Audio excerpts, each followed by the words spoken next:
What's up, guys? Welcome to your 19th C++ tutorial, and in this tutorial I'm going to be showing you guys how to use a do loop and else if else statement to make a simple program.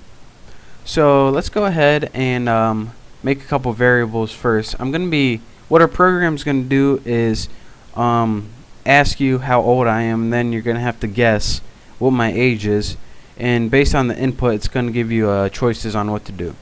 So let's go ahead and make a variable for your answer. And of course, if you have an answer, you need a question. And my question is, how old is Bucky? And I'm 21, by the way, in case you were just dying to learn already and you just want to watch your video because of that. So let's go ahead and end that line.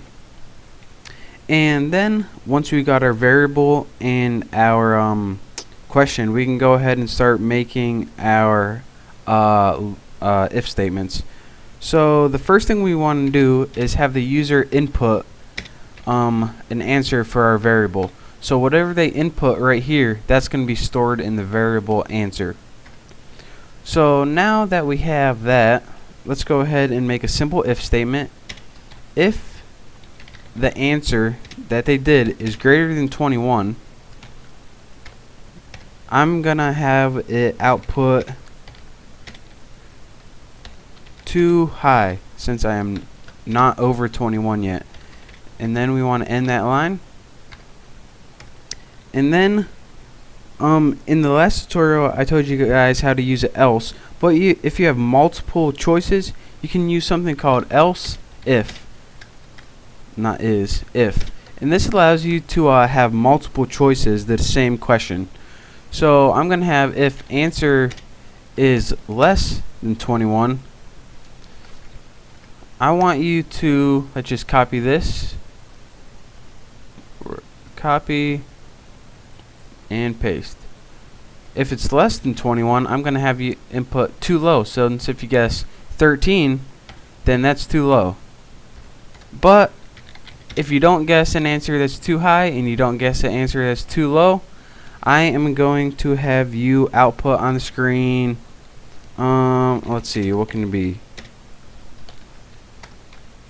Let's just have it say correct. Nice and simple. And line with a semicolon. Now, since we have a basic statement, what this is going to do right now is it's going to allow you to run the entire program once.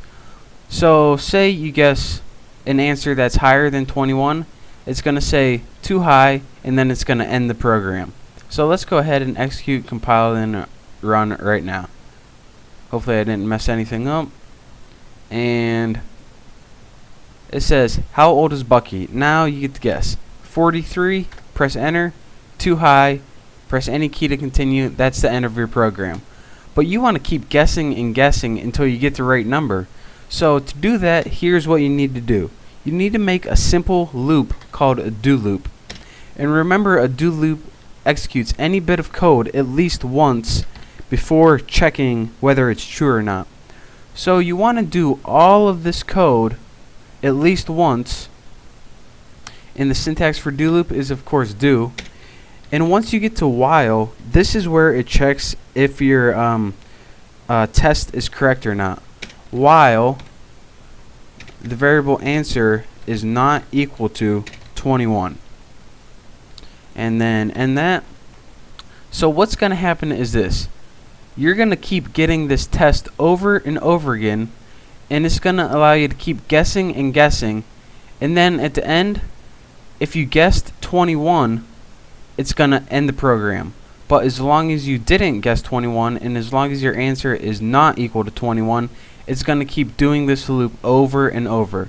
So again, do this loop while the answer is not equal to 21.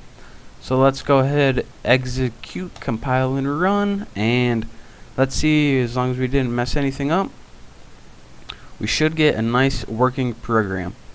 How old is Bucky? 55. Too high. 66 or 6? Nah, I don't want that. Too high. Is he 11? Too low. How about 21? Correct. And that's the end of our program. So again, using a do loop and a while loop and a simple if statement, This is how you can build a very simple C++ program that has multiple options. And again, if you want more than one option, you can use else if statement as many times as you want. You don't have to use this just once. You can use it 10 times if you want. So again, that is how you build a simple C++ program with multiple options. Study that and learn how to use the do loop to repeat your program over and over. And I will be posting this code on my website, thenewboston.com. So if you want this raw code, you can go and get it there for free. So thank you guys for watching, and I'll see you next time.